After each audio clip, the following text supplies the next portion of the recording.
All right. Hello and welcome to Inspire Synergy, brought to you by the House of Changes. I am your host, the best podcast host in the universe, Steve Cully. I would like to thank our sponsors at Procyon Partners. Procyon Partners, one of the top 50 fastest growing companies in the nation. They specialize in employee benefits, wealth management, and retirement planning. President Sean Rabinowitz is a proud supporter of our podcast network.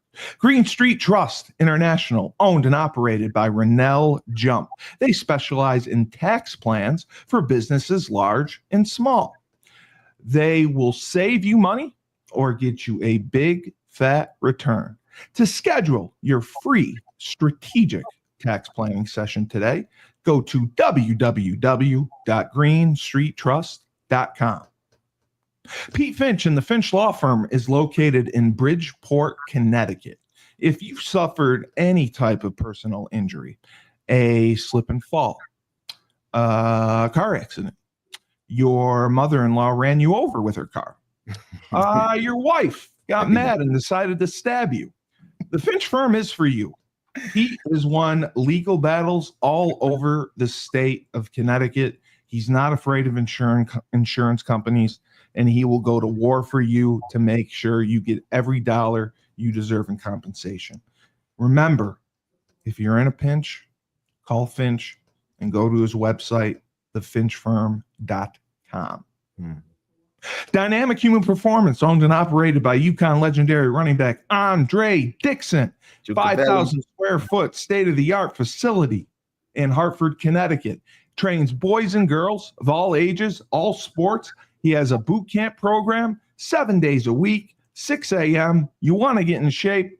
Go to Andre. He has an athletic development program. Boys and girls, he takes them in the sport of their choice, trains them from the ground up, helps them reach their potential and be the best they can possibly be. Andre has sent boys and girls to college on scholarship in all different types of sports. So if you're in Connecticut and you want to be trained by the best, work with the best, go to www.dynamichumanperformance.com. Down south, we have Julius Williams and the Trench Mob. Julius is in Decatur, Georgia. He trains offensive and defensive linemen. They compete in 5v5 tournaments, offensive versus defensive linemen. There's rounds. It's timed and scored. Julius's team, his group, went undefeated this year in competition. They also did a college camp circuit. Every college showcase camp that they attended, a member of the Trench Mob was offered a college scholarship. Julius has sent kids to schools like Florida State, Miami, Tennessee, Clemson, Georgia, and Alabama, the best of the best. So if you are a lineman and you want to work with a man who can take you to the next level, go to www.battleofthetrenches.com. Julius also has a virtual program. It's new, and whatever state you are in, you can be a member of the Trench Mob. Julius will be with you every step of the way. He will show you how to train, lift weights, run, do agility drills, and more importantly, all the technique drills necessary to make you an elite player. Then in the off season, you are allowed to go to any of the 5v5 tournaments as a Trench Mob member. You're allowed to go to camps as a Trench Mob member. You are a Trench Mob member. You're part of the family. And having that on your jersey helps you tremendously with recruiting. Coaches, their ears perk up. They give you a little bit of an extra look. The Trench Mob, as I said, they have a proven track record of success. If you want a college football scholarship, work with the Trench Mob. Finally, we have Luther James Insurance and James Whitfield out of Bergen County, New Jersey. He's new to the team. For the last 3 years, James has dedicated himself to the art of financial planning. He makes sure that law enforcement has financial services. He also sells insurance policies, and he specializes as well in retirement planning. Retirement planning, it's stressful on all of us. Thinking about the future, man, it can be frustrating because fear of the unknown is real.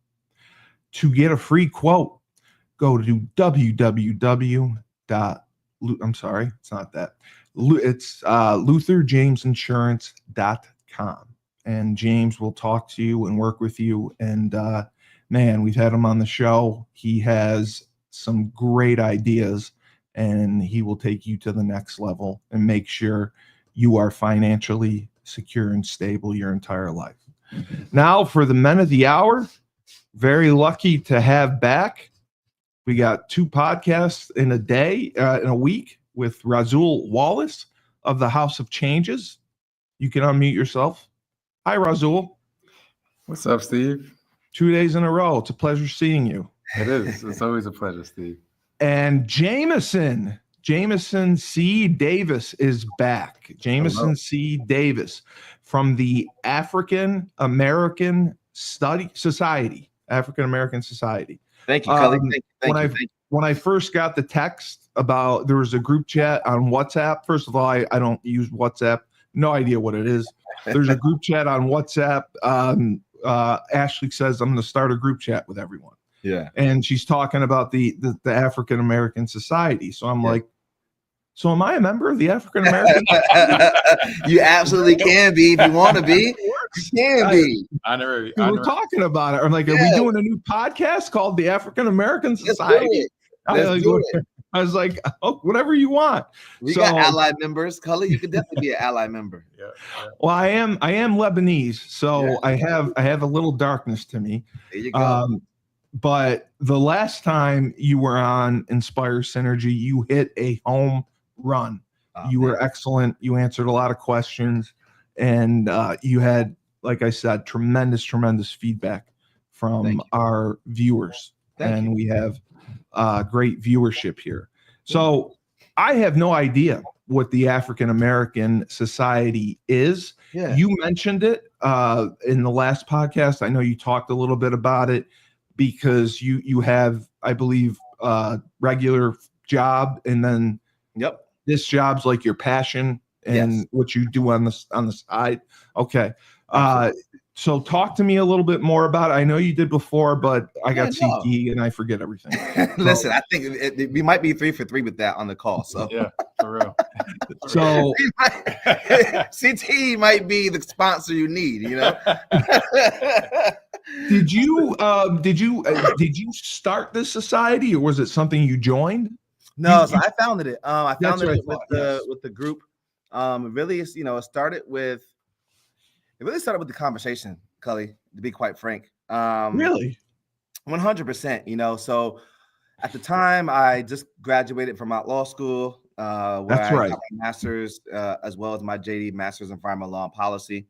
And my JD was really focused around environmental law, land use, policy development, policy review, things of that nature. So we got someone on here, Razul, who's smarter than both of us combined, basically. Okay. Listen, I just because you go to law school don't mean that's the case. Trust me. He's been on point, though. He has. But so when I got back from taking the bar in North Carolina, did you take it once? I took it 3 times, and I still got to pass, Cully. Gotcha. My dad took it twice. He said it was the hardest test ever. There's nothing harder. It's a definite barrier, and I will call it what it is because it's a barrier, and that's what it is. A barrier. Okay. Barrier. I believe it's a bit. That's another conversation for another day.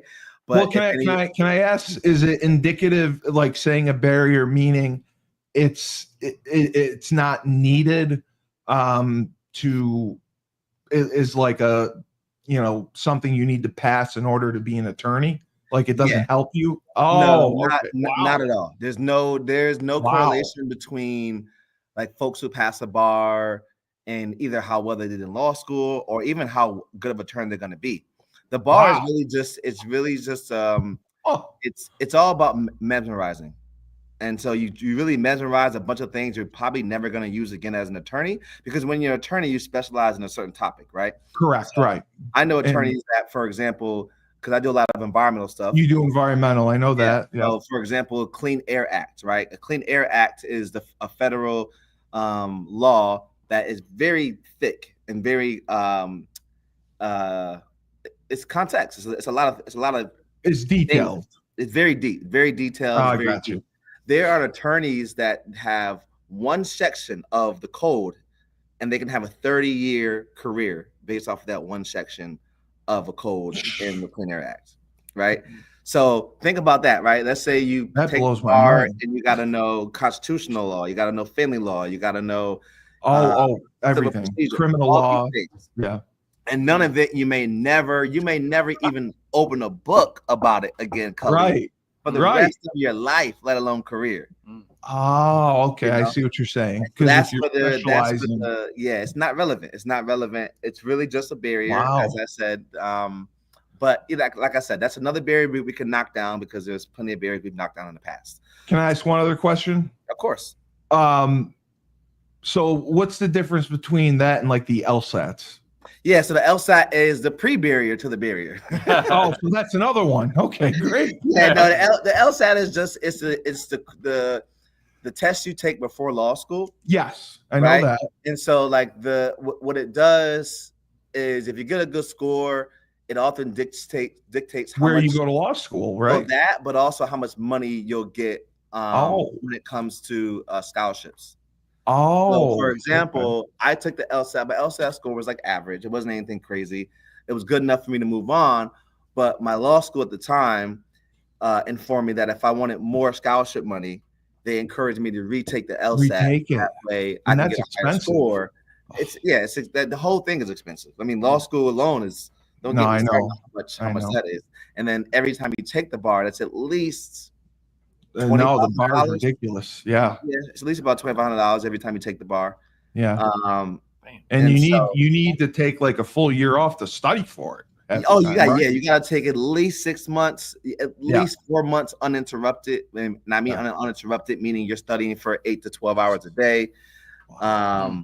I was working all the times that I was studying for the bar. Just because, that's right. You worked for a firm, right? Were you? I worked for Morgan & Morgan for 2 years in their environmental division, doing environmental law, representing plaintiffs against large corporations, community members were being polluted with PFAS. PFAS is the forever chemical. So so Teflon, so anything that's fire retardant or water repellent. Usually has PFAS, not usually, always has PFAS in it, I would say. And PFAS, so oftentimes the first thing I do when I go to people's home and they cook is I'm looking at their pan. And I'm like, what pan you cooking in? Because if you cooking I gotta go look at my pans. You gotta go check your pan. If it's Teflon laced, coated, throw that thing out, Cully. Oh my God. Throw it out yesterday. It's that. It's a real thing. Dangerous. It's a real. There are some tests out there in the world that say, and I'm not surely fully true how this is, but it's probably very accurate to an extent. But there are some tests out there that say that you can test any water in the world and you'll find amount of PFAS in it. So, for example, any bottled water you test most likely gonna have PFAS in it. They just did a test on wine. Wine was full of PFAS. It's everywhere. It's everywhere. And the reason why it's everywhere is there's a number of reasons why. There's a bunch of different factors. But people don't realize how new environmental law is. Environmental law is no earlier than 1970. Right. So let that sink in for a second, right? Because we use laws, criminal laws, and property laws that come from Europe, literally. Yeah, from England, right? Come from Europe, right? They brought it just how slaves brought, or I should say enslaved folks brought seeds in their hair from braids. That's how they were able to keep a lot of their culture, a lot of their identity. And they would braid seeds in their hair. And that's how a lot of the seeds were carried across continents during the transatlantic slave trade. White folks, when they came over, they brought their laws with them, right? And a lot of those laws are still laws that we use in the courts. That's not the case for environmental law. So, 1970. 1970. So I always call environmental law, it's like a baby fetus. Right. It's still growing. It's a little tiny thing, right? So there's not a lot of precedent set. So, a lot of times, and that's why environmental law cases, one, a lot of them don't go to court, right? They settle. They settle, or they take 10 plus years, 8+ years to even see like a little bit of light of day. Is it because judges don't want to set precedent with some of the there's rules? There's a number of factors. One of the factors is it's not judges not wanting to set precedent. It's attorneys wanting to be smart about the precedent that they set. So, for example, because it's a new law, right? Because it's a brand new law, anytime there is a ruling, that ruling has a tremendous impact on what's behind it. It's a ripple effect. Yeah, exactly. So, for example, right, when you're talking about even Thurgood Marshall, when they were arguing for the bus boycott, Rosa Parks wasn't the first one that got pulled over, or that was pulled over or targeted for sitting in the front of the bus. Really? No, but she was the most famous. Well, part of being an attorney is knowing your audience, knowing your district, and knowing who is going to make up the jury, right? Now, some people aren't going to like this, but it's just fact. Rosa Parks was a little bit more fair-skinned than the women who were before her. Okay, I did not know that. There's strategic planning around it in terms of we want to get a case that we can actually win. We want to get a case that's going to set positive precedent, right? So, there's a lot of conversation and talk around what's the best way to go about doing that, right? And so, in that instance, they thought somebody like Rosa Parks would have been a better plaintiff, or somebody better to bring the case. Are you serious? Somebody because of her skin tone? A number of factors, not just that, but that's definitely one of the factors. That's definitely one of the factors, and I'm sure there's whole articles and books about it. So I would encourage folks, don't make me a liar, but encourage folks to read up on it so they can be educated about it. But when you're an attorney, that's part of your job. Part of your job is to, one, your client always comes first, right? You always want to advocate for your client and get the best deal for your client. But at the same time, in the back of your head, you have to realize that you don't want to set negative precedent for folks coming behind you. Right. Yeah. And oftentimes you're going to have attorneys in your ear also trying to encourage you to do the same thing. Right. Especially with something like environmental law, because it's all connected. So what happens in a court case in the first district here in Connecticut, New Hampshire, Vermont, and Maine is going to have a direct correlation in something like the 8th district or the 9th district or a whole other district, because most likely that there is no precedent set in their district. So what attorneys do is they find where is a precedent set. Right. They use case law from other. Exactly. They cite it. Right. Okay. Exactly. And so that's part of the argument. So I got my Twitter law degree, so well, and listen, it's working. You are keeping up. You are keeping up. No, my dad's a lawyer, so I picked up a lot from him, and I love watching court cases. Yeah. I followed the Karen Reed trial. That was my favorite. Yep.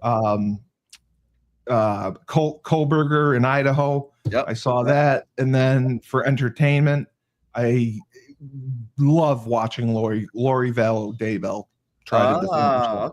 Okay. Well, I don't know if you know this, but she's representing herself pro se. No. Okay. It is beyond hysterical. Really? Because she asks questions that she can't ask. The prosecutor probably objects 10 times. Yeah.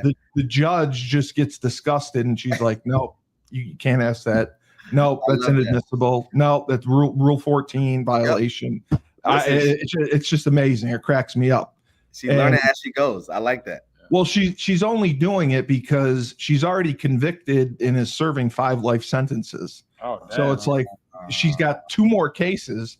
So she's like, why go with an attorney? Yeah. I'll just do it myself. Yeah. What is it to lose at that point? Oh my God. You know? So, what would you say drew you to the law the most? You're Life very experiences. passionate about it. Life experiences. I'm from Yeah. Hamden, Connecticut, where unfortunately my middle school was on about 40 feet of toxic waste. Mm. And so there's a whole history around that, right? And again, this is me like I'm not trying to hijack and get too environmental, but No, I want you to. yeah. So here's the thing, right? Is that This- Connecticut has a huge history of manufacturing, right? Also with ammunition, specifically, wartime ammunition and submarines and Yes, right. aircrafts and all the things, right? Right. So this particular part of Connecticut, southern Connecticut, the Hamden, New Haven area, was a big industrial center, right? Community. And they built a school on this. So it was the Olin Corporation. Winchester, I believe, first had the land, and then they're building ammunitions and all type of things, and they're just dumping it on the ground because again, this is pre-1970, so legally you can dump it on your property. Yeah, there were no laws, right? There's no laws, right? And so that's what they did. They dumped, and then they sold the land to a company called the Olin Company. The Olin Company does a lot of manufacturing of appliances, large appliances like fridges and stoves and microwaves and things of that nature. They also were dumping on the land, right? Pre-1970. And then I don't want to say even after because I don't want to catch a case, but just say allegedly. Who knows? Allegedly, exactly, right? Long story short, that land became cheap land, and they sold that land to the state, I believe. And then the state purchased the land, not just there, but all over Connecticut, and they started building schools on this cheap land. Right. Come to find out years later, it's contaminated. They learned it was contaminated. Some of the environmental injustice around it and some of the talking points around it is that it actually used to be a school that was pretty homogenous in terms of like its demographics. And then the story of it is once they found out that there was contamination, don't tell me this. Demographics switched. Of course. And so now, you got a bunch of Black and brown folks going to this school. That's where they send them. Exactly. And so that's the Hamden Middle School, right? That makes me sick. It's also in Newhallville, Hamden, which is also part of Newhallville, New Haven. And so this is where like an environmental justice community, in terms of understanding what it looks like, unfortunately, Hamden is a bit of a snapshot of that, right? Because Hamden is, as we all know, the largest town in Connecticut. It is a suburb of New Haven. It is. I did not know that. Okay. Yeah. Yeah, it's the largest town in Connecticut. It's a suburb of New Haven. So you got very affluent neighborhoods, multi-million-dollar homes. You got starter homes and you got middle class. You have all of that. And then you have, below middle class poverty. And just like anywhere else in the world, it's segregated. So the closer you get to New Haven line, the closer you get to like being, at that poverty level. And then the demographics also change in terms of the racial demographics, right? Correct. And racial diversity. And so that neighborhood is basically mostly Black, if not all Black, to be quite frank with you. I'd definitely say like above 70% or so is probably Black and Hispanic. And so it's just not the houses. It's just not the schools, the houses as well. So much so that there are houses that were contaminated, that had some remediation done. And because they put different soil sediments when they were doing the remediation, those houses now, the foundations are sinking in. Oh my God. So there have been homes that have completely been demolished because they're uninhabitable. They're unlivable. You cannot live in them, right? Now, a little bit of history around like why this is like an environmental justice issue and why environmental justice looks so it's basically environmental racism, right? Which is Love Canal is two things really sparked it's multiple things, not just two. Multiple things sparked the movement in 1970, right? But some of the mainstream things that did that was a book called Silent Spring and Love Canal. Silent Spring is a book I'm drawing a blank on the amazing woman's name that authored Silent Spring. Man, it's gonna drive me crazy. I just forgot her name. I'm sorry. It'll come back to me randomly. But Silent Spring was a book about about basically a warning on pesticides. Right. That if we keep spraying these pesticides, we're gonna kill everything, and we're gonna have a literal silent spring. We're not gonna have birds chirping. We're not gonna have bees doing the pollinating. We're not gonna have any of that because the pesticides are gonna kill Rachel Carson. Rachel Carson. There you go. Thank you, Cubby. Right. So that mixed with Love Canal. Love Canal is a canal that for years prior to the story was toxic waste was being dumped by the barrels in the Love Canal. In the canal, right? So much so that to the point, and I'm not sure how, one day it caught on fire. And that thing burned for days. Because it's chemicals, right? It's chemicals. Again, it's just a canal. This is water burning for days. Water, a body of water. There were no regulations at this time on any of this. None. If there are some, they're very few, and they probably don't have any teeth if there are any. None. No enforcement. So there was no legal recourse. Yeah, probably no private right of action. Like probably none of that. If it does exist, right? And I don't even think it did, but I'm just saying if it did, just in case. Now, so this canal is burning, right? But you also have to understand that this is in a predominantly white community. Okay, so this is where what happens becomes an issue.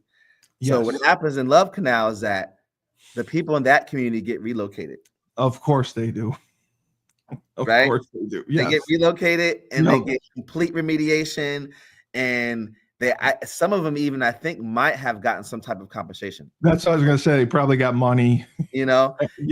And so that stuff happens all day, every day in Black communities and communities of color. The difference is we don't get relocated. We don't get compensated. No. What happens to us is that we get called resilient. Right.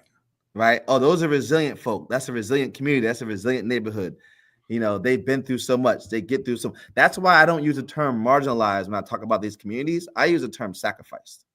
It really is. They are sacrificed communities. So seeing all this and growing up, that is what kind of made you passionate about environment and environmental law. Absolutely. I learned about coalition building. I learned about community organizing because when we were going to that middle school, that was happening. Folks were. You went to that middle school? Yeah, I went to Hamden Middle. It was Hamden Middle, right in New Hallville. Before I went to Hamden High.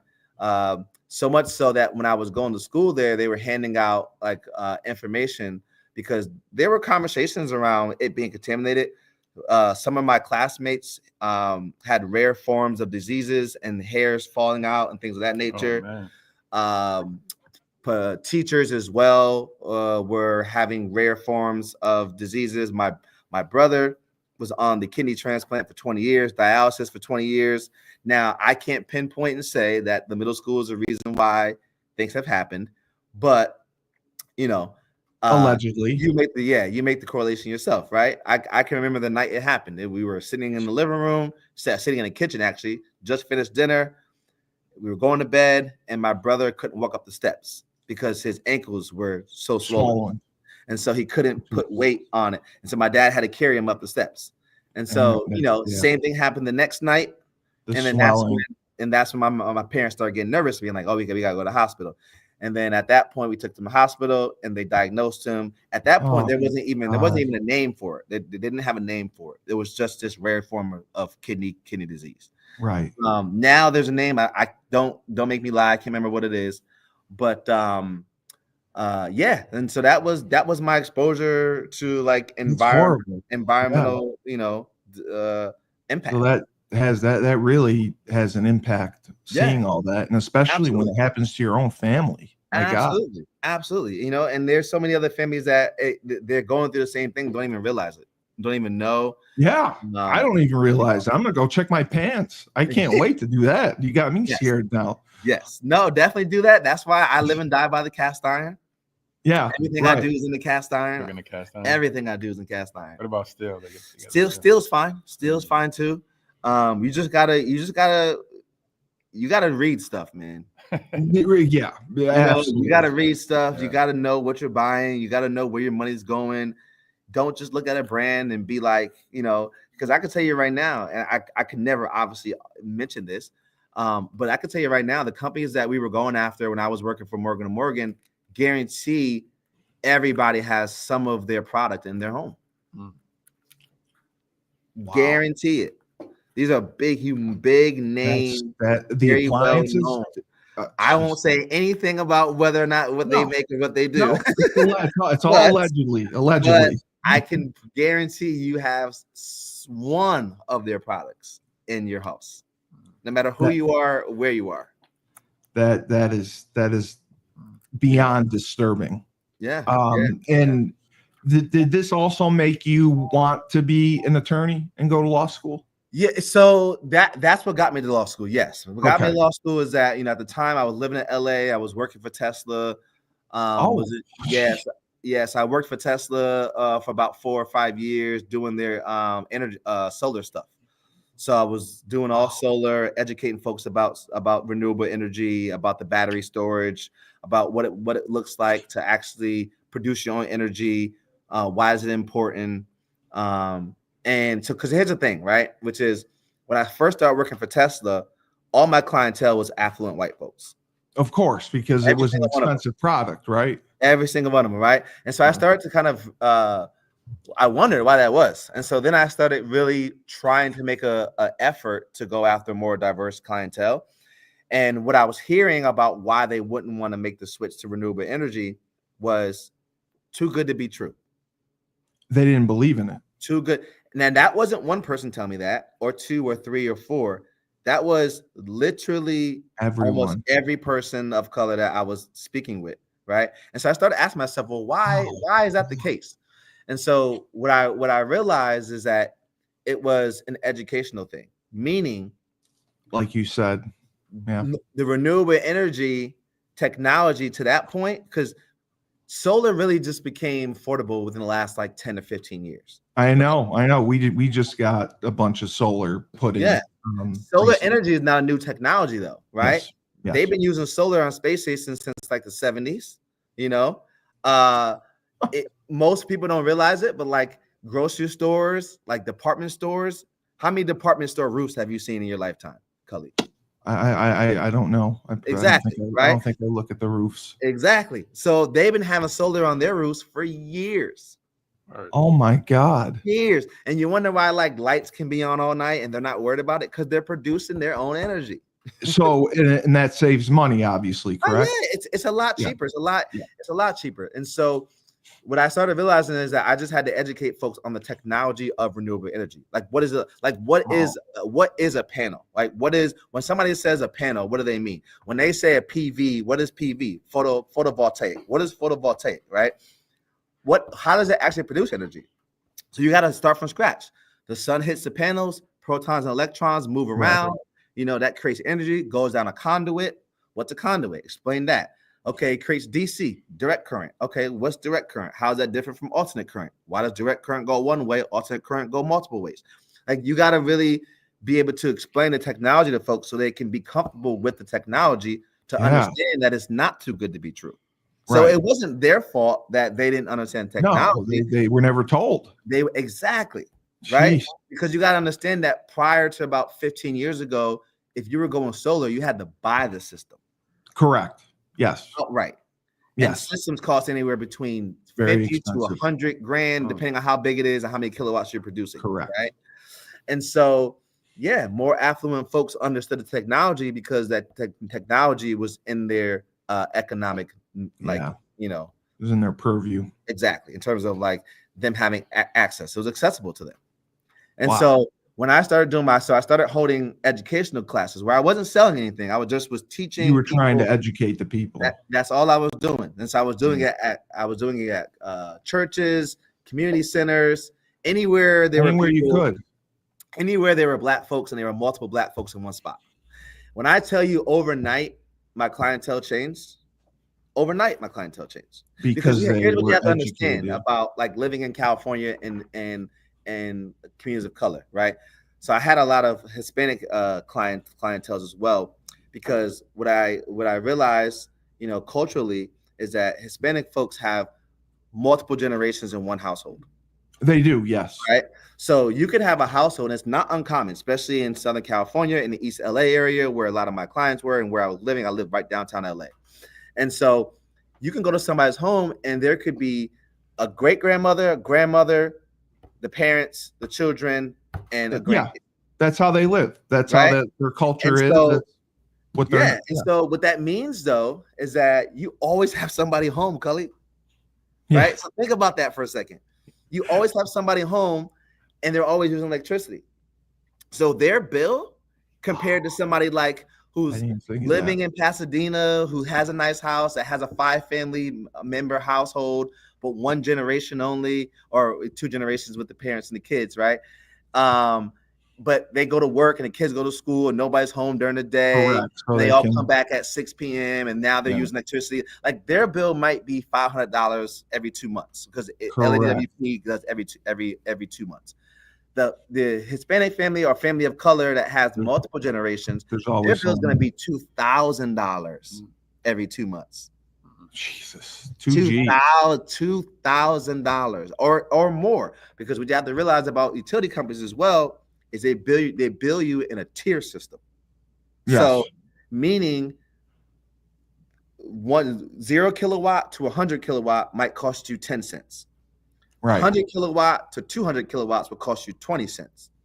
And then anything over that 200 kilowatt might now jump from 20 cents to 75 cents. That big of a jump? Now that last tier is unlimited. Right. So now you can use as much as you want, but you're paying it at that highest 70 rate. Jesus. Of course, right? And if there's not any in there, there's plenty about here, and we have ice in the fridge in the kitchen too. But so all that is a factor, right? And again, most people don't know that because what do you do when you pay your bill? You open it up just enough to see how much it is. You send the check. You almost do it like with one eye. You almost are like. You're almost like this, like how much is it bill? Like one eye open, Yeah, if you squint a little more, it's going to be less. That's how I Exactly. And then you don't look at anything, and then you pay it, and then you don't think about it again until 2 months later or next month, depending on where you live, right? And so that's a lot of what I'm doing now in terms of like my 9 to 5, which is my consulting firm, is that I'm working with nonprofit called NAG, Nonprofit Accountability Group, that was founded by Tanea Taylor, an amazing human being. And we're educating folks on PURA. PURA is a Public Utility Regulatory Authority, which is Connecticut's regulatory system, regulatory folks for utilities. So they regulate UI, which is Avangrid, and they regulate Eversource. Okay. Right. Now, what people don't realize about that is that in order for PURA to rule on anything, you have to be on the docket. You have to be on the record. And so when they open these dockets up, and dockets are nothing more than just like saying, hey, we have an issue you want to solve, or we have a question we want to answer to, we want community input. So they open up what's called docket, and then that allows community input to come in. Now, the issue is that nobody knows who PURA is and what PURA does. So when they open dockets, you're not getting actual community members who are participating. Because they don't know. No, you're getting organizations, you're getting corporations, you're getting attorneys, Now, if no community member shows up who advocates for a community, is the OCC, which is the Office of Consumer Counsel. Now, they do as good a job as they can. I will give them credit. They advocate for people as best as they can.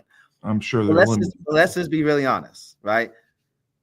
If you never experienced poverty, how can you advocate for folks with poverty? It's like having a public defender almost, right? You know what I mean? Like if you never really had to choose between paying your light bill and getting a burger or getting some food, then like you can't advocate for me. Yeah. Like you can't, because you don't really know what it's like. You haven't had the experience. No, right? Yeah. And again, that's no shame on OCC. Nothing bad about OCC. They actually do a really good job advocating when that's opportunity there. But there's limitations to that. Yeah. There's limitations to relatability. There's limitations to like understanding, like oftentimes when I do my talks with folks, we might talk about microaggressions, right? And I might mention it, and folks who never experienced microaggressions might think that's something you deal with once or twice a day. Right. But folks like Razul and myself and Letitia and other folks, we know you can go through 10 microaggressions in one conversation if it's the wrong person. I believe that. Like, you know what I mean? Like, it's not a 1 or 2 time thing. But if you never experienced microaggressions, you wouldn't imagine that that's an actual possibility. Like, no, there's no way you can go. It's like, yeah, it can be a whole conversation of me talking with somebody, and I just have to deal with the microaggressions or decide not to deal with it, and then deal with the repercussions of that. Did you work for Tesla before or after you went for law to law before school? Okay. So some of my law school story actually is I went to a gentleman's house to talk solar when I was working for Tesla, and he graduated Harvard Law School, and he was living in the Hollywood Hills, gorgeous house, could see all of LA. I was like, man, like I want this. Right? This is the life. Yeah, this is the life. And so we just start talking energy, renewable energy, solar. We start talking about everything. 2 hours passed, Cully, and we hadn't not once mentioned anything about him buying anything, or we just started. It was a passionate conversation. Yeah, that's awesome. And so he says to me, this is a black guy too, by the way. And so he says to me, "You ever thought about being an environmental attorney?" Well, because of your knowledge and passion, yeah, I would say that too. I looked at him and I was like, "What the hell is that?" Yeah, that's what I would have said. I'm like, "What is that? Like, what do you mean environmental attorney? Like, what is that?" He goes, "You should do some research," and that sparked it, a rabbit hole. I went down. Now it ended up being a year later. I decided to pursue it, but that was a starting point for me doing the research. So he had that influence on you. I don't remember the guy's name. I can't. If I saw him yesterday, I wouldn't know who he is. But that changed the course of your life. Absolutely. So did you? Is that when you started applying to law schools and taking the LSATs? Yeah. So then I went down a rabbit hole and start trying to like figure out what that looked like. And I told myself, if I'm going back to school, I want to be ready, because I want to actually do it right? Because I want to do a lot differently than undergrad. Because in undergrad, it's tough when you take a break and then go back. It is, but it's needed. But you know what I mean? In undergrad, I was, because remember, I also graduated high school early. I remember undergrad, yeah. So I graduated high school early. I graduated high school on a Friday. I started school at University of Wisconsin-Madison that Monday, and so I was this 17-year-old kid. Parents woke me up 48 hours before. And so, everything that goes with that, right? And so you party, have good times, you're playing college football. You all know, we all know what goes with playing college football and, at that age. And so I told myself, all right, if I'm going back to school, I actually I'm going to apply myself in a way that like, I didn't even know I could apply myself. Yeah. You want to make the most of it. Exactly. Absolutely. And I want to go to the best environmental school in the country, because I know I want to do environmental law. Like I knew that for a fact. And so then I started researching the best environmental law school in the country. And this tiny ass school in the middle of nowhere, Vermont, kept popping up. Tiny school. And I'm like, like Castleton or something? It's in South Royalton. It's called Vermont Law School. It's a private law school. Oh, okay. In South Royalton. But I'm like, this has got to be a typo. There's no way. Well, that would make sense, because Vermont would have a strong law school, because they're environmentally conscious. Exactly. And they take care of things. I didn't know that, living in LA and also not wanting to leave LA. Like, who wants to leave LA at 28 years old and go to Vermont? And when you're also like, I'm peaking at this time. Like I'm getting the hang of LA. I've been here 10 years now. Yeah. I got friends, family, like, we get girlfriend at the time. Yeah. You know what I mean? Like a lot of fun. Yeah, tons of fun. Not much to do in Vermont besides eat make the syrups good. Tell me about it. But that's what I needed. So here's a funny story. So then I started applying to law schools. I ended up applying to Vermont Law School because they were the number one law school. So I said I want to go number one. So I applied there. I applied to Pepperdine, and Pepperdine emailed me saying, "Okay, like we like your application. Come on a visit." And it was between Pepperdine and Vermont Law School at this time. At this time, I done weeded out all the other ones. It was between these two schools. And Pepperdine's in California, right? Oh, Pepperdine is not just in California. Oh, okay. Pepperdine is in Malibu. Oh, Malibu. So let me explain to you this story. That's a tough one to turn down. No, it wasn't tough at all, actually. And I'm gonna tell you why it wasn't tough. So I get on my motorcycle because at the time I ride a motorcycle. I get on my bike. Heading down to PCH, going to Pepperdine for my like interview or tour. Pepperdine's on the coast, so it's a cliff. It's this huge cliff. Yeah, it's on top of a cliff. It's overlooking the water. Overlooking the water. It's plush green grass, the greenest grass you've ever seen in your life. Right? Is it a big law school? Numbers wise, it's the law school is smaller because it's part of the whole campus. It's part of the whole campus. So I pull my bike up. I go up this big hill. Right? I pull into the campus. I look around. All I see is ocean, water, beaches. Yeah. Bikini. Yeah. Everything. Cully, I'm probably not going to get a lot of work done. Cully, this is true. This is true story, Cully. This is true story. On my motorcycle, I went in the entrance and came out the exit. I fully believe that. I fully believe that because you knew. Bike. You know, yes, I knew. Yes, you knew. Yes, there's no way I'm going to apply myself and do work here. I said, Vermont, here I come. I'm going to be preoccupied. That's smart, what? That's smart. Here I come, Vermont. Here I come. But there also had to have been a price difference between Pepperdine and Vermont, right?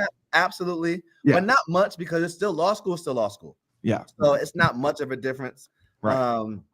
So not really. So like not really, right? Okay. So and the thing about it as well is that my grades in undergrad were fine. They weren't great. I wasn't a 4.0 student, but I also never got any. It doesn't matter. Yeah, never got any. It matters you graduate. Well, yeah, it mattered in the sense that Vermont Law School actually didn't accept me into the law program. I got accepted into the master's program. Oh, that's right, because you got your master's too. That's right. And they told me that because my grades in undergrad weren't like top of the tier, they couldn't accept you. And my LSAT wasn't like top. You were like a 150 or 140. I don't even remember what it was, but it was something. It was average. It was very average. It wasn't below average and it wasn't above average. It was like directly average. And they told me that it was a woman named Shirley. I'll never forget her name was Shirley. And we were talking over the phone about like the school as I was trying to figure out what school to go to. For some reason, we hit it off, just me and her. And I think you can hit it off with anyone, James. I appreciate that. I do. You think you can hit it off with Trump, to be honest. If I needed to, if it'll better my people and they didn't hate me for it, we'll see. We will see. But so like we hit it off, me and Shirley hit it off. And so she calls me. I sent my application in, and she calls me, and she's really sad. And I can tell her voice; she's really sad. And so I'm like, "Oh wow!" And she called me. She said, "Jameson, I don't have the greatest news." I'm like, "Yeah." She's like, "Unfortunately, like you didn't get into the law school." And I was like, "Oh, okay, like like no big deal. Like I'll apply or I'll go to the law school." She's like, "Yeah, And we hung up. She calls back like 2 or 3 days later, and she's like, "Jameson, I just want you to know, like I haven't stopped thinking about you. Like I really want you to go to the school. The school will be better off for having you." And so, oh wow, she's like, so I spoke to some people, and what I was able to do is we were able to accept you into the master's program because I applied for both the JD and the master's. So they had a plan for you. So they were like, if you come and do the master's and you prove yourself in the master's program, then you can reapply to the law program. And then you may get accepted then. Not guaranteed, just may. So if you know anything about Jameson Davis, you know that I've never feared or I know you've never backed down from a challenge. I never not want to bet on myself. Absolutely. You have full confidence. Yeah. So I was like, all right, like if y'all are giving me this open door where I can stick my foot in, I'll do that. And then I'll just come through with the was the master's program 1 year, 2 years? It was a 1 year program, master's of environmental law and policy. Yep. Okay. And so I said, okay, cool. So I ended up doing the master's program. I ended up graduating with like a 3.7 or a 3.8. So you killed it. So I killed it. Was dean's list both semesters, and then applied for the JD program. And I actually got accepted into the accelerated program. Now the accelerated program is for like the elite students who can but I didn't have any legal experience. And so it didn't make sense for me to accelerate because Right. I needed all the experience I can get. Like I wanted to do the internships, I wanted to do the externships, I wanted to do the clinics. If I was accelerated, I wouldn't be able to do any of that stuff. Because the acceleration is all about get in and get out as fast as possible, take all the classes up front. Right. You don't get the timing. Yeah, exactly. So I told him, thank you. I appreciate the acceleration, but I want to be in just a regular 3-year program. Yeah. So I ended up doing that. And then that allowed me to work with the DOJ, Department of Justice. I worked in you said that. There, worked with Chesapeake Legal Alliance. I did a full year of clinics in the Environmental Justice Clinic at Vermont Law School, which, then I did internship with the Vermont Attorney General's office for a summer. So all these experiences I was able to have and get because I slowed down. Was it culture shock going to Vermont? Nah, I'm from Connecticut, man. Oh, okay. So there's white folks everywhere around here. So you know what I mean? So you really made the most of the 3 years there. I mean, you got as many internships. I was there for about 5 years. We write with the masters too. Yeah, and then I ran for office. I ran for office.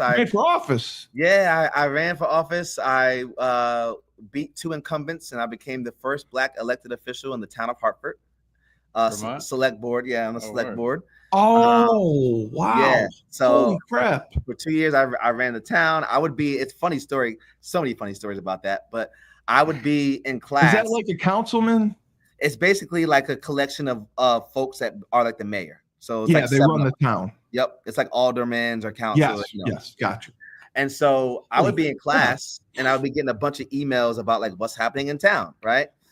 So one day I was in, I want to say I was in like civil procedure, I believe I was in. And the email's blowing up, Cully. Blowing up. Like, oh my God, this is happening. So I'm like, let me open up and see what's going on.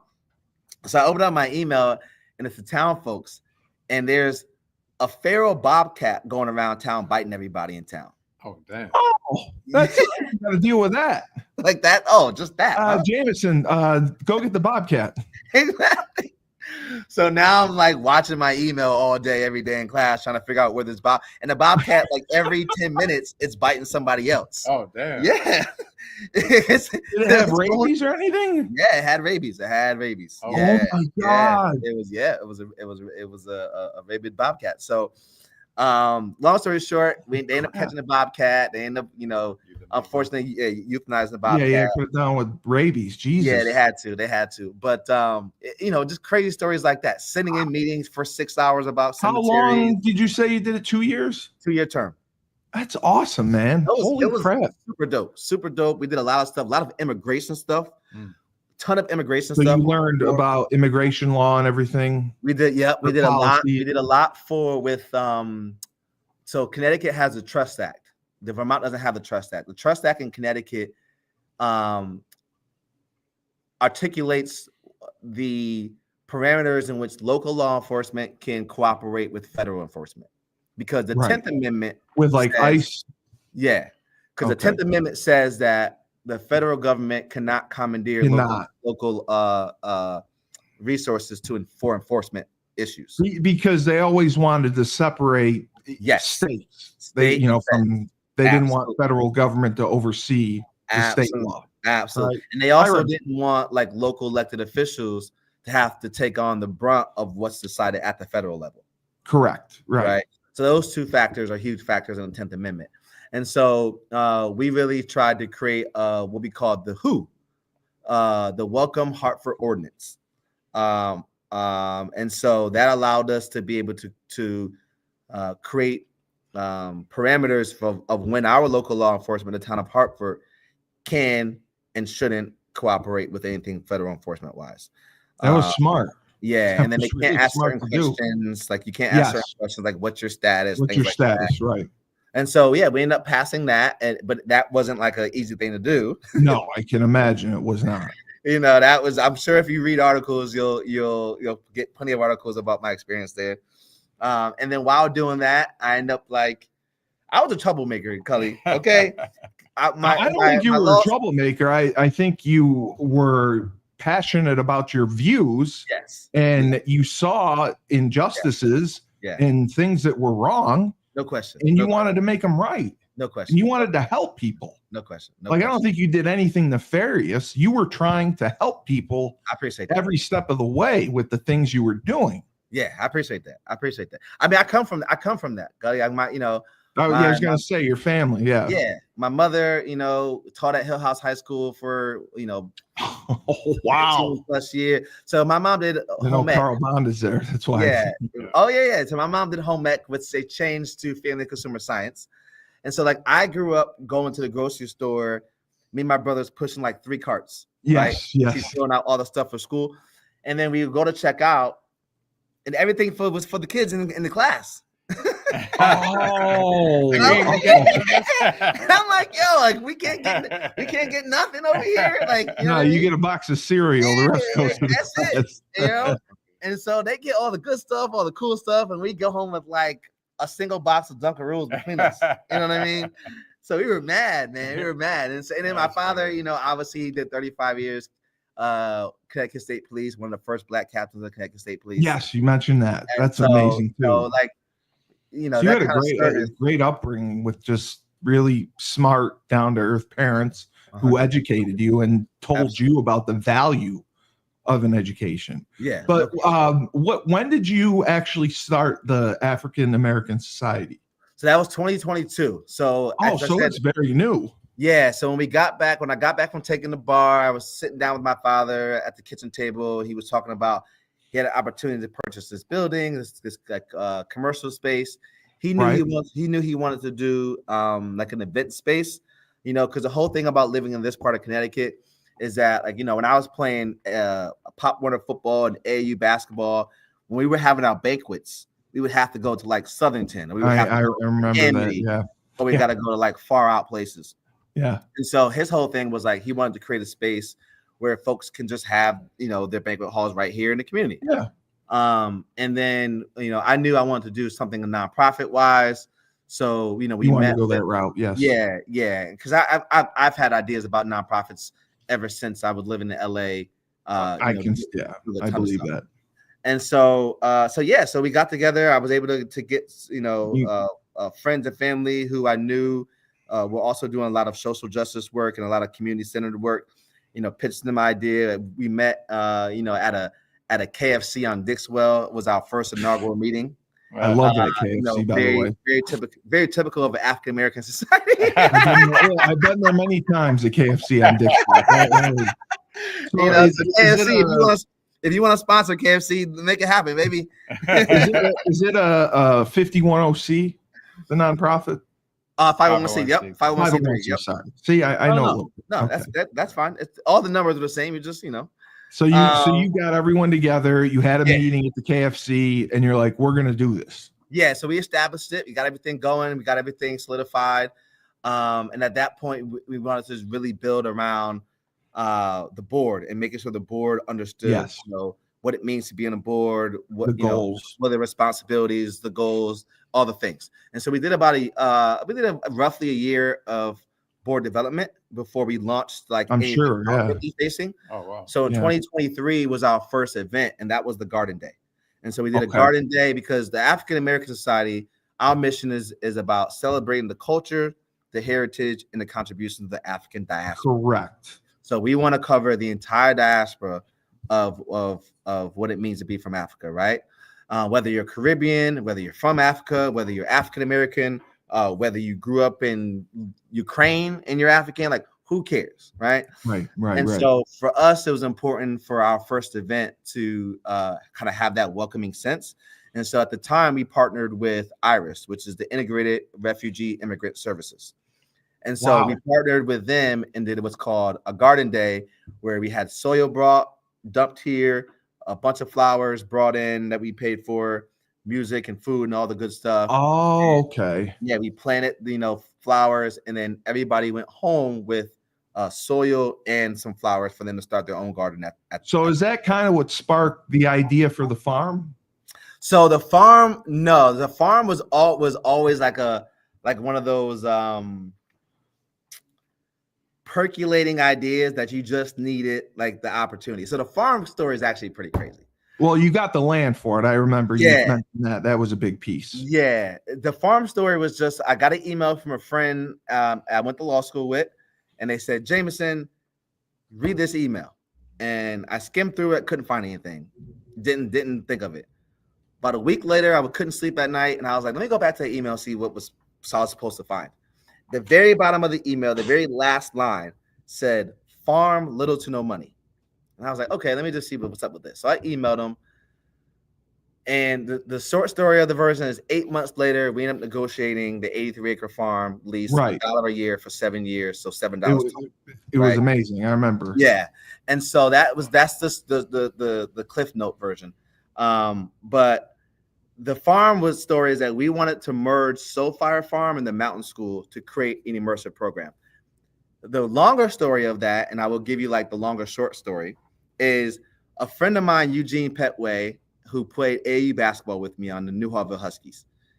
He called me when I was living in LA, just got there after I graduated UConn. And he was like emotional. And I said, Eugene, what's up? You okay? He's like, yeah, man, I just had to call you because something happened that like changed my life. And he proceeded to tell me that he just signed a contract in Europe to play professional basketball. The reason why he was emotional was because he's from Bridgeport, Connecticut, Main Street. And what he said to me was, prior to him being on my AU basketball team, prior to my father finding him, because my father, what he would do is that he would just go to the worst neighborhoods and he could find and try to pluck kids out of so they can be on the basketball team so they weren't doing other things. Help them. Oh my God. Gene just happened to be this tall 6'4" kid at like 12 years old. That he found, yeah. So he's like, hey, you want to play basketball? So that's what happened. But so Gene calls me. He's like, hey, man, I signed this contract. But the reason why I'm emotional is because when y'all came and got me from Main Street, Bridgeport, at that point, I had like never really traveled. And so he's like, I didn't even really know that leaving Bridgeport was like a thing you could do. Possible. Yeah, right.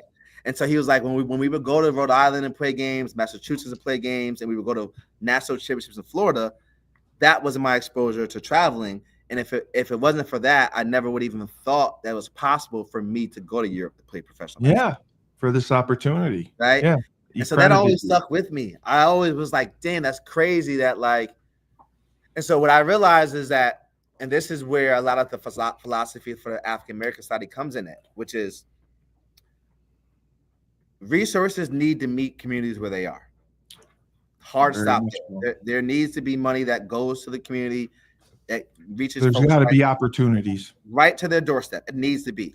No ifs, ands, or buts. I'm gonna stop there. Additionally, there needs to be experiential learning opportunities for those same individuals to leave their community. Because 100%. What happens is that oftentimes folks don't leave their 8 to 12 block radius. No.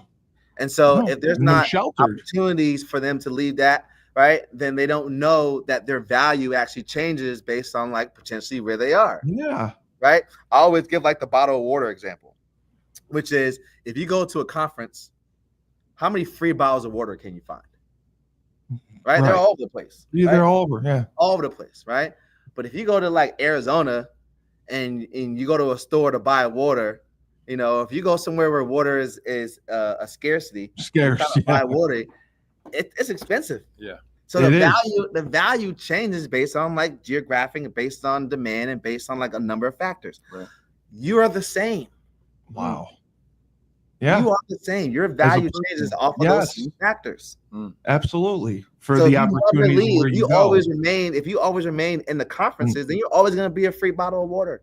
You're limiting yourself. You know?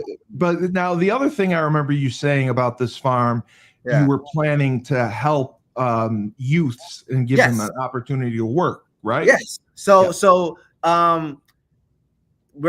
our program is designed to go after 6th to 9th graders. Correct. And so what we're trying to do is we're trying to provide experiential hands-on learning opportunities so they can learn how to be stewards of the land by removing the generational trauma of being enslaved, passed down, instead focusing on environmental justice, climate justice, renewable energy, natural building, which is building without nails, overlapping the wood. Kids that young will still have experiences of that injustice ingrained in them? Absolutely. Wow. Absolutely. One of the first conversations I had with my father before I went to school for the first time. So before I even got to kindergarten, I went to, because before we went to Hamden, we lived in North Haven, and I went to Ridge Road Elementary School. And before I went to school, I'll never forget this conversation. And I don't even know how old I was. However old you were in kindergarten, I'll never forget the conversation. My father sat me down in the kitchen, and he had his full police gear on. And he says to me, all right, Jameson, you're going to school. He goes, I want you to know a couple things. He goes, you're never allowed to fight. You're never allowed to put your hands on anybody. He gave me like a list of things not to do. Yeah. And then he said, but he said, but if anybody calls you outside your name and they call you the N-word, well, them's fighting words. You got free reign to do what you need to do. You do, yes. I'm also a little kid, so I'm like, yeah, like whatever. It's not gonna happen to me. Like, why are you telling me this for, right? It's Cully, the first week of school in kindergarten. Okay, it might have been the first month. It was early in school. I shouldn't be laughing. We go to the no. It is what it is. We go to the cafeteria. And at this time I'm living in North Haven, so my best friends are little white girls. Like, what else is in North Haven? Yeah, right? Yeah, it's a different community. Exactly. So my best friend at the time was this girl named Emily and this girl named Melissa. And we go to the cafeteria, we get our lunch, we go sit at the table. As we sit at the table, this other kid, I won't mention his name, but I know his first and last name. This other kid comes to the table. He goes, "Hey man, you're sitting in my seat." And I was like, oh, all right, like, no big deal. There's plenty of other seats around here. So, like, just sit at one of the other ones, right? And now I also had a smart mouth because I had two older brothers. So, you're very quick-witted. I can see that. He says it again. And I said, I don't see your name on the seat, right? And when I said that, he goes, yeah, whatever. That seat. Oh, my God. Yep. And he goes, yeah, whatever, nigger. And when I say I turned around instantly, because I instantly thought of my father, like, oh, I can go. I was like, oh, I can go. I can go now. Them's fighting words. This is the one time. The magic word. Yeah, I can go. So I went. So I went, and the teachers, of course, pull me by the ear, drag me by the ear to the office. Don't drag the other kid. Drag me by the ear to the office. They, yelling at me, screaming at me, telling me you didn't even get a chance to speak. You just So they're screaming at me, telling me how I'm gonna get suspended, expelled, all these things. And they call my father, right? They call my father. He comes in. So my father is working. At this time he's a trooper. Oh my God! He comes full regalia on, hat on, everything all on, right? He comes in. Now they're trying to rush him into the principal's office. So like, oh, Mr. Davis, here, come in. We want to tell you what happened. Da, da, da, da. And so he goes, no, hold on. Let me talk to my son. Yes. And so I never forget. He's a cop. He's a smart man. He gets down on one knee and he goes, Jameson, what happened? And I look at him and I say, Dad, you told me if anybody calls me a nigger, I could fight him. He goes, is that what happened? I said, yeah. And he goes, okay. I got it. And he gets up, the door closes, and all I hear is him. All I hear is him. Yeah. 5 minutes go by, maybe not even, maybe like 3 minutes go by. He comes out of the office. He goes, I'm gonna drop you off here tomorrow for school. Yep. and that was it. But like, it also shows you that, like, imagine if I didn't have that kind of father, right? That also goes to like, and this is a little bit of a digress. That's huge. Yeah, it's huge. It's huge, and it's a little bit of a it's a digress. But I'm gonna tell a story because it also relates as well, which is the second half of the story later on in life. Now I'm in Hamden. Now I'm living in Hamden. I'm at Westwoods Elementary School. I'm in 6th or 7th grade. It's Black History Month. Black History Month, they do the same thing, right? They roll out the TV, because back in those days, there were like barely any projectors. There's all TVs, right? They roll the TV out and they put in that VCR cassette tape of like slavery, or like not slavery, of civil rights, right? And they show all the dogs biting black folks and hoses being used. And they show, from the 60s. It's about like an hour and a half video. And then now this is when all the classes come together in the middle of the room. Yes, right? yes. So yes. now it's like a whole big class of 7th graders. And so they hit the switch after when it's all over. And of course, there's only 2 or 3 black kids. Black history. So everybody's staring at the black kids like this, waiting for us to react, like waiting for us to have some kind of reaction, right? And everybody like this, like, like what are they gonna do? Like how are they gonna? So I was pissed. So I decided that day that this is a true story. That I was tired of white folks for a little bit. This is me. Well, I mean, I would be too. So here's what I decided to do, and I didn't tell this to anybody. It's I just so insensitive and wrong. Yeah. It blows me away. So I didn't tell this to anybody. I decided this on my own as like a 6th or 7th grade. I want to say it was 6th grade, but it could have been 7th. But anyways, I decided that I was gonna create separation. Now at this point, I'm a straight A student, right? Maybe some B's, but mostly A's.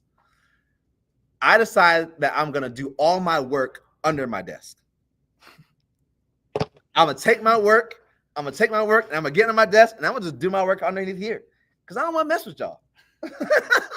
So we're climbing under the desk. We're just sitting. Like right now, how I am, I'll take my stuff and I would just sit Indian style right there, and I would do my work on the carpet right there. Again, still getting A's and B's, but just doing my work on the carpet. And nobody says anything to you. Teachers don't say sit in your desk. Well, they attempted to, yes, and I was like, nah, like I'd rather be here, type of thing, right? So that goes on for like 48 hours, right? I'm thinking, I'm like, I created something, like, I created separation, like I'm good, right? The 3rd day or the end of the 2nd day, I'm going home, and they go, "Oh, Jameson, stop at the nurse's office. They wanna talk to you." So okay, cool. So I stop at the nurse's office. They don't say anything to me. They just give me a letter and say, "Oh, give this to your parents when you get home." Okay, cool, no big deal. So I go home. I don't even really give it to them. I just put it on the table because again, I'm in 6th or 7th grade. Yeah, like, you're not who thinking gives anything at that age, right? It's from the nurse. So I just put it on the table, and like I don't think nothing else. I go outside and play with my boy. My mom never cusses. She's a God-fearing woman. When I say God-fearing, sometimes as a kid it was hard to talk to her only because everything the answer she gave is a Bible verse. Yeah, it's from the Bible. She's one of those, right? Yeah. And so she gets home, and I'm outside playing. I'm outside, fully outside the house, and all I hear is, "Jameson, get in the house now!" Like I'm like, damn, like what happened? Like I didn't do nothing. So I come in the house. I'm like, "Yeah, ma, like what's up?" Like I'm like shaking. I'm like, "Yeah, ma, what's up?" Like She goes, "What's this? Who gave you this?" And I'm like, "Oh, I don't know. Like, the nurse gave it to me like on the way home." She goes, like, what did they say? And I'm like, they didn't say anything. They just gave me a letter. Give me the you. Yeah. Like, James, they didn't say anything else at all. I'm like, nah. They go, "Well, what happened in school?" And I'm like, "What do you mean what happened?" I don't know what's going on. Right? I didn't think no idea. The test was a big deal because I'm still doing the work and I'm still getting my grades. Yeah. So she goes, "Did you read it?" And I'm like, "Nah, I didn't read it." They just told me it wasn't meant for you. They didn't say for you to read it. Right? Yeah. And so she goes, "Jameson, they're trying to put you on Ritalin." Oh. And I said, "No, you're ADD." Yeah, exactly. So I'm like, okay, I don't know what Ritalin is. I don't know what it is. So I'm like, all right, whatever, She's like, "No, Jameson, what happened? Why are they trying to get you on Ritalin? Like, why do they want you to put you on Ritalin?" And so I was like, "I don't know, Ma. Like, what's Ritalin?" And she goes, "It's the stuff they make kids take that turns them into zombies because they think they have behavior issues." And so I was like, "Ma, I don't know. The last couple of days I've been sitting on the desk, I've been sitting on the ground." And I told her, and she goes, "Wait, you've been doing what?" And I'm like, "Yeah, because you were pissed." And I told her, and she goes, "Wait, that's why?" And I'm like, "Yeah." She goes, "You've been doing nothing else." And I'm like, "No." She's like, "Are your grades dropping?" I'm like, "No." She goes, I'm just sitting on the ground, doing my work. And like, right. Guess who's calling me right now? Mom Dukes. Right? So if I actually answer and ask her, she'll remember. She'll be like, "Yeah, I remember that." So yeah, she I tell her what happened. We talk about it, and she talks to me about like what I was feeling in terms of like, video and all the things, and like how that sparked up, like trauma and other things. Oh, okay. And, so I see what you're saying about the kids having the initial video. Yeah, the initial video. And so then same thing, the next day, my mom goes into school and all I hear is my mom's voice in the nurse's office. And then Good. she comes out and she says, "Okay, Jameson, go to class. You're okay." Yeah, and a nurse is junior high nurse isn't qualified to tell anyone to take fucking Ritalin. Yeah. Now the reason why I want to tell that story though, that's a whole fact. But the reason why I want to tell that story on top of the original story with my dad is because that's where my privilege is, right? My privilege is in my parents, because those are two opportunities that if I had any other parents or those parents weren't there, my life would be completely different. And we can't control who our parents are. My life would be completely You're 100% right. different, right? Completely different. I probably never would have accomplished anything that I accomplished. At that point, I wasn't like this star athlete for anything, but imagine what would have happened to me if I'd have been on Ritalin. I may have never picked up a basketball. I may have never thrown a football. No, it could have been 100% different. And so that's why I want to share that story, just because, there are folks out there that are listening, or there are, potential teachers or educators or anybody who find themselves in those positions where they're around, youth who are oftentimes misunderstood. Just take a beat. Yeah. Just take a beat and realize that is still a human child who. Well, and people don't talk to them. No, they don't get a lot, like you said, the resources and the opportunities that other people get. Absolutely. And that is a huge factor. Absolutely. Like you said, Absolutely. a huge factor. Absolutely. And that's something Chris Bellamy told me about. Yeah. He put together the like a work study on the importance of fathers. Yeah. And fathers' rights, especially in divorce cases. Yep. How kids need their fathers, and it's important.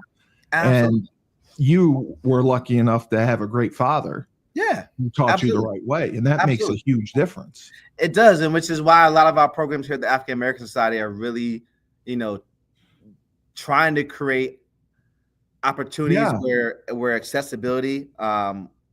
We basically try to create accessible spaces where inaccessibility has been historically there. For kids, right? For not just for kids though, but for everyone. Okay. Absolutely you. Let's be clear about that. But at the same time, there are people who are like me, 38, 39 years old, who are just now discovering some of the trauma that they have gone through because of the lack of experiences or the experiences that they've gone through.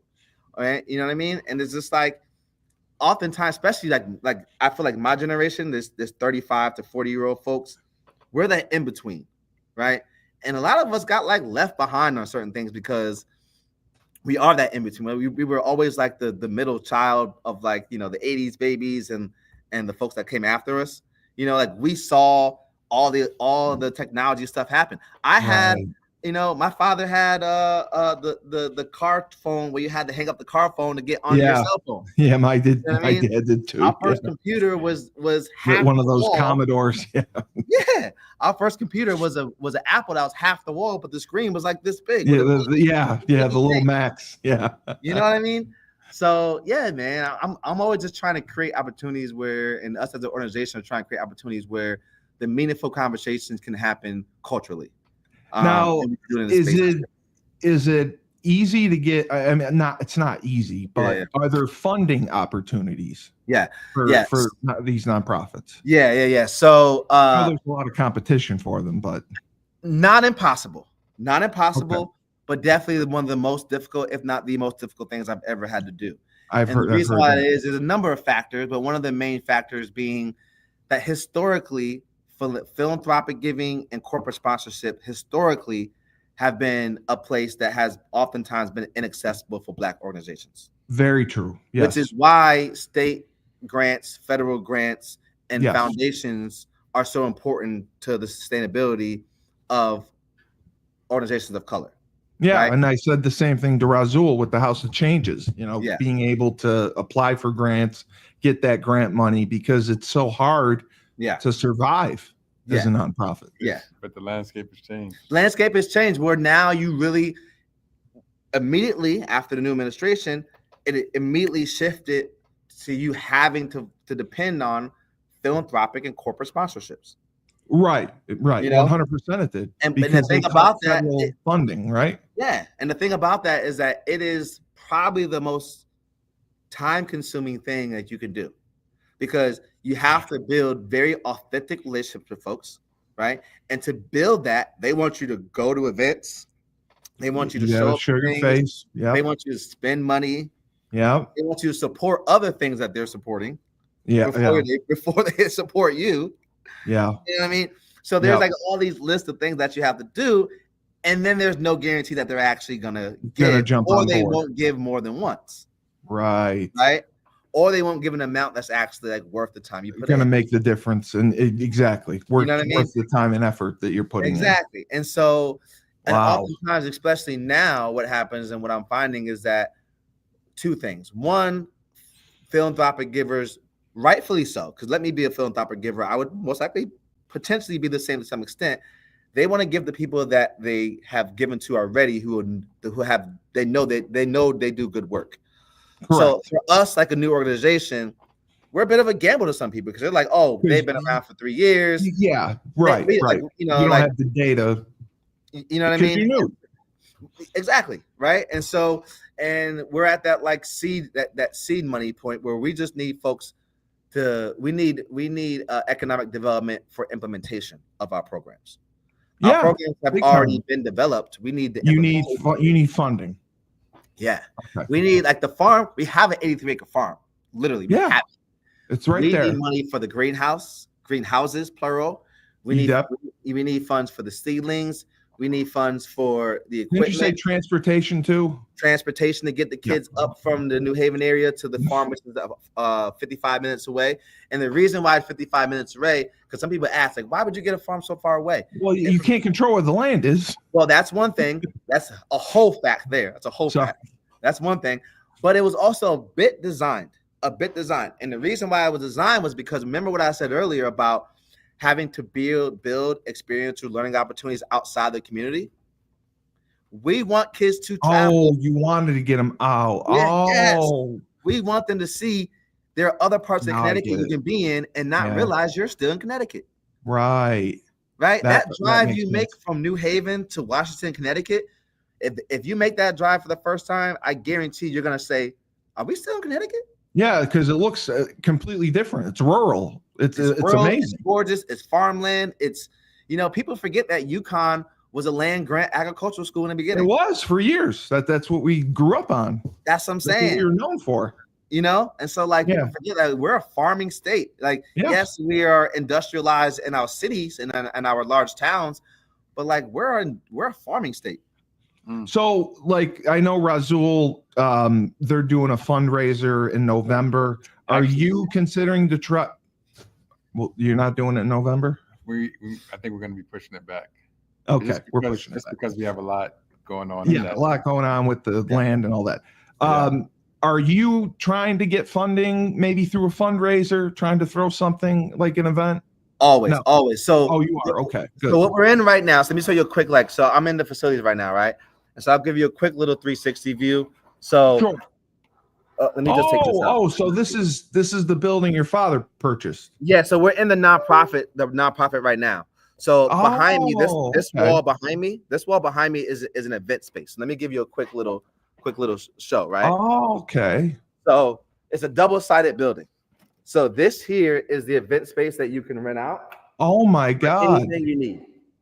That's beautiful. So this is you can do anything in there. Yeah, 250 people with tables, 300 people standing. Okay. Now, is there a place to cook or anything for catering or? Absolutely, right? So now you're in the nonprofit. So we crossed over. See that door right there? Yes, sir. When you cross that door like we just did, now you're in the nonprofit. Oh, okay. And so the nonprofit, you can see the carpet and stuff here, right? So I'm fundraising now to finish the last part of innovation. So I need to fundraise $50,000. So you need 50K. Anybody out there who wants to donate, be an impact investor, this is where you come in. We need to fundraise $50,000 so we can finish our renovations to get to our end game. And this is what it will look like here when it's all said and done. So is that primarily what you've been doing? You've been trying to reach out to people to get sponsorships and donations and all that? Absolutely. So Okay. we've been reaching out to folks. It's a numbers game. I've been there. Yeah, so we've been reaching out to folks trying to find like authentic philanthropic folks who want to build a relationship with us over an extended period of time.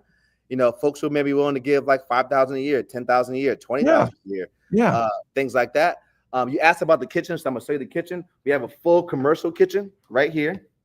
Okay, so oh my God, stove, 3 so base it's all sink, brand new, unbelievable. ice machine, all the stuff you need, all right here, right? So yeah, man. Do you make money if like hosting events, like if other people want to have events there? So the for-profit does. Okay. So the for-profit, if you have an event here, you rent the space out, that money will go towards the for-profit. Okay. So that wouldn't go to you. Okay. Yeah, I mean, a lot of our revenue comes from either our members' fees, our members' dues. So people can become members. Absolutely, they can they can become members. It's $180 a year. So we'll do 1 that. hour of your time. So what we ask is we ask folks to pay $180 for the year, and that gives you access to the entire nonprofit. Then the nonprofit is designed to be a co-work space and a lounge. So when it's all said and done, it'd be a co-work space here, so folks can come in here and do their business. Yeah. There's a conference room, so they can sign up for the conference room, have their board meetings, have their staff meetings, have all the important meetings. Because a lot of our members are like me, where they have a 9-to-5, but they also have but you're doing this on the side. Yeah. Exactly. That's a lot of work. Yeah, and you need space to be able to have those important meetings, but they don't have the space to do that. So this nonprofit provides that through the co-workspace. So so you need memberships and corporate sponsors, donations to get to that 50K. Absolutely. Okay. Yep. Can white people become members? So go to the website AA Society. No, I'll put it in the show notes. Can white people become members? Absolutely. We call them. Listen, I'll join. Listen, we call them allied members. All right, I'll be an allied member. Ally, so you come and be an allied member. I'll definitely be an allied member. We'd love to have you. But yeah, man. I mean, for example, and do you have any events coming up too? We do. I'm glad you asked. We are. We just promote that. Thank you. We just launched last night our Black Farm Tour. So what that is that we're going to be taking 2 12-passenger vans up to Vermont.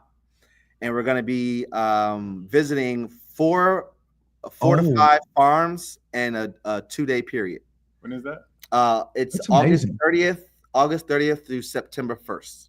Okay. So it's Labor Day weekend. Okay. Now we are also looking for sponsors for that. So if anybody wants to sponsor that event and say, hey, we want to donate $2,000 pay for tents, so we want to donate, $500. Hey, you're more than welcome to do that as well. You can shoot us an email. You can just send it to the address 12 Manila Ave in Hamden, Connecticut 06514. And yeah, you can also email me at aasociety024 at gmail.com. Right. And yeah, we can definitely have a discussion around that. But the Black Farm Tour is designed to just really take folks out to Vermont to tour Black farms. All right. Well, what we'll do, because I've been working with Razul with Inspire Synergy, and we tried to help him with the last fundraiser with some donations and sponsors, and we'll definitely try to do that with you. The biggest thing, like I was telling Razul with the podcasting, you're perfect for a podcast, and I kept you way too long. If you wanted to do your African American Society podcast, because you have so much to talk about and so many things going on, that is something that I would do with, I gladly do with you. Yeah, that's definitely and it's something you could do once a week. Mm-hmm. And just to give you an example, I was telling Razul and Ashley, I do a podcast with the animal shelter, local animal shelter here. So what has helped them, they have events like you to raise money for fundraising. So my idea was, we use the podcast because they have such good listenership. So now instead of, the sponsor donates such and such money for a one-time event, now they can be a sponsor of the podcast and you get monthly income. It's now you got revenue coming in each month. Love that. So once we started doing that, we got 4 sponsors so far. Love that. So it's been working out. So that was my vision kind of for Razul to get sponsors, because now donating to the House of Changes, you're also getting marketing opportunities on Absolutely. a podcast network. Absolutely. Because we have 10, 12 different shows that we put you on, and we can absolutely go after all the demographics, whatever location you want. It's highly targeted. So that would be an idea to help you, because you're trying to get sponsors. You can offer them something, say, hey, I got a podcast. You can be one of our sponsors. And, like the live reads that I do for my sponsors. Yeah. The same thing. So, thank you for offering that. We'll definitely talk for sure. Talk with you about that. Razul, I think that we should have Jameson on Wednesday with that group. I think he'd be great. I think so. With Laban and Nedvan, James. The name of the show is Broker Than You. It's okay. But it's a business, real estate, but he's entrepreneurship. Yeah, he's got so much knowledge and experience. He'd probably be a good fit for that. Yeah. So we'll have him on. Let me know. Yeah, y'all just let me know on that for sure. But yeah, Razul, again, congratulations on I talked to Jah and the property that you're purchasing and everything. I know that he said there's a ton of work that has to go into it, but you got it started. So that is a huge step. Very, very proud and happy for you, because I know how hard you work to get it. And I know it's going to be great for Norwich and the community. Absolutely. 54 units. Absolutely. Greatly needed affordable housing. Absolutely. Yeah. That's a big deal. That's the capacity, we'll see once we get into the planning and stuff. I know. Okay. I'm not supposed to say 54, but maybe 30, who knows? But you did a good thing. I'm giving you a compliment. Thank you. And you got a great team. Yeah. But Jameson, so congratulations. Thank you. Your ambition, knowledge, and action is remarkable. Thank you, Cully. I appreciate that. I am just blown away with everything that you've accomplished. I appreciate that. And I'm blown away with how much you give back. You really give back to your people. And that's so good to see, because unfortunately, racism is so prevalent in this country, and it goes unnoticed half the time. People don't even know they're doing it. No, for sure.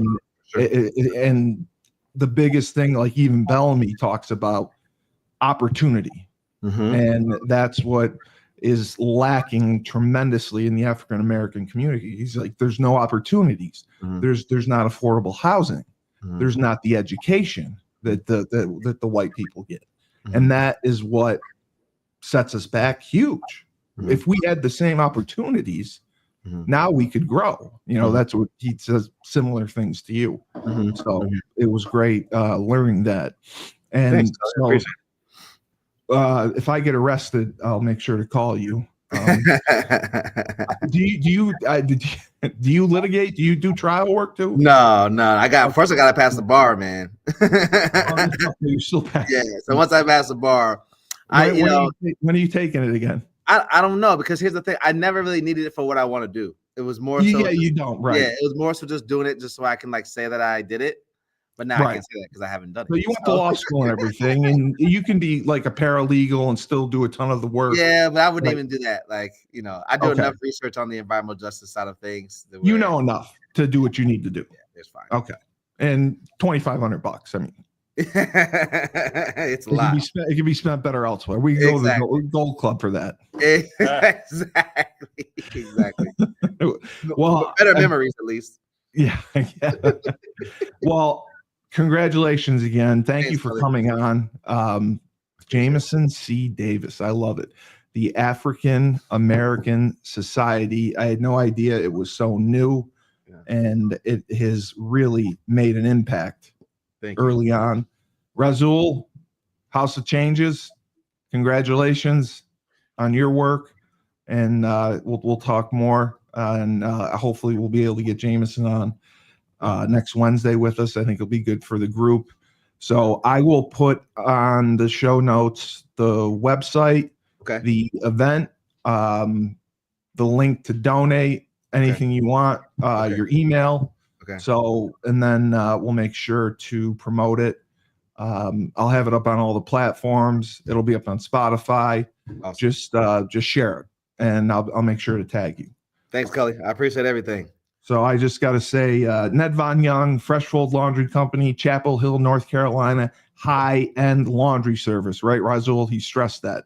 High-end laundry service with a 20-mile pickup radius. So you book online, you put your clothes out, they come, pick them up, wash, dry, fold them at lightning speed records, and they have them ready for you to come get. They have an online subscription model, weekly or bi-weekly. And they also have deals for college students. So all of you college students who are going back, go on their website and look at the specials they have. And the website is freshfold-laundry.com. So for Razul Wallace of the House of Changes and Jameson C. Davis of the African American Society, this has been Inspire Synergy. I'm Steve Cully, the best podcast host in the universe. Remember, when life gives you lemons, don't make lemonade. Take 2 oranges and put them in the ground, try to grow them.